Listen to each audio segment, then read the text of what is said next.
There's a strange thing about money that nobody tells you when you're starting out. It's not really about how much you make, it's about what you stop doing. And that sounds simple, almost too simple, but the truth is the fastest way to save money isn't by chasing more income. It's by cutting off the silent leaks that drain your life every single day. Think about it like this. Most people are constantly contacting their money, not literally calling it, but reaching out to spend it. Every notification, every sale, every late night scroll turns into a small decision. And those small decisions don't feel dangerous. A coffee here, a random online order there, a subscription you forgot about. None of it feels like a problem in the moment, but together they build a system where your money is always leaving you. Now here's the shift. The moment you stop constantly reaching for your money, when you stop contacting it for unnecessary things, your money starts behaving differently. It starts staying. It starts growing. It starts working quietly in the background instead of disappearing in the foreground. And this is where it gets interesting because the same psychology shows up in human behavior too. When you stop chasing, things react. When you stop constantly reaching out, the dynamic changes. When you stop contacting a man, he starts noticing your absence. He starts wondering. He starts thinking about you more, not because you did something dramatic, but because you removed the constant access.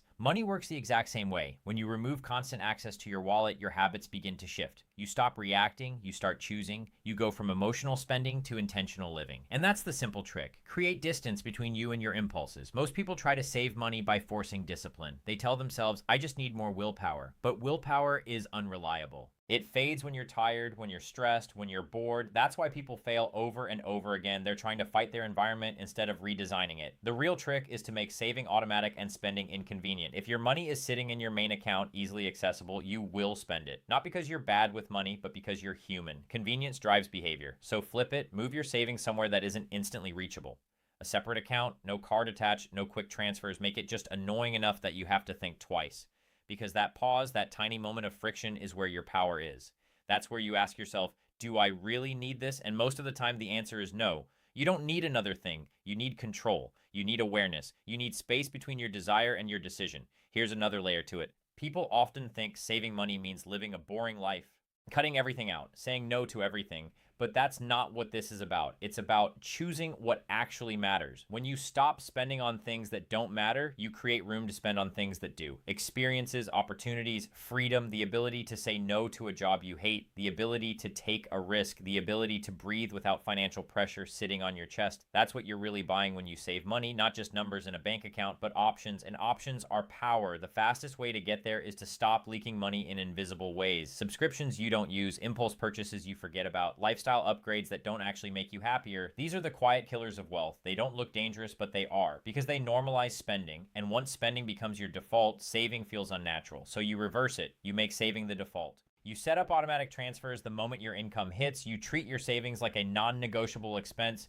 You don't wait to see what's left at the end of the month because there will never be anything left. You take it first, and suddenly everything changes. Now you're not trying to save what remains. You're living on what remains. That shift alone can change your financial life faster than any side hustle, any investment strategy, any get-rich-quick idea you've ever seen. Because it's not about speed, it's about consistency. Small amounts saved consistently will outperform large amounts saved occasionally. That's just how the math works. But let's go back to the deeper idea, because this isn't just about money, it's about behavior. When you stop chasing something, it reveals its true value. When you stop constantly spending, you start seeing what actually matters to you. You start noticing how much of your spending was driven by boredom, by comparison, by emotion. You realize that a lot of what you thought you wanted, you didn't really want. You were just reacting. And that's the trap most people live in, reaction mode. They see something, they want it, they buy it, no pause, no thought, no intention, just action. But wealth is built in the pause, in the moment where you decide not to act, in the moment where you choose long-term over short-term, in the moment where you say, not this time, and those moments stack day after day, week after week, until one day you look at your account and realize something has changed. You have breathing room. You're not stressed about every expense. You're not waiting for the next paycheck just to survive. You've created a buffer, and that buffer changes how you show up in life. You make better decisions when you're not desperate. You think clearly when you're not under pressure. You take opportunities you would have missed before, all because you gave yourself space. And it all started with something simple. You stopped contacting your money. You stopped reaching for it every time you felt something. You stopped letting every desire turn into a transaction. You created distance, and in that distance you found control. There's a quiet confidence that comes with this. It's not loud, it's not flashy, it doesn't show up in expensive clothes or luxury cars. It shows up in your mindset. You're no longer easily influenced. You don't feel the need to keep up with anyone. You're okay waiting. You're okay saying no, because you understand something most people don't. Every time you spend money, you're trading a piece of your future.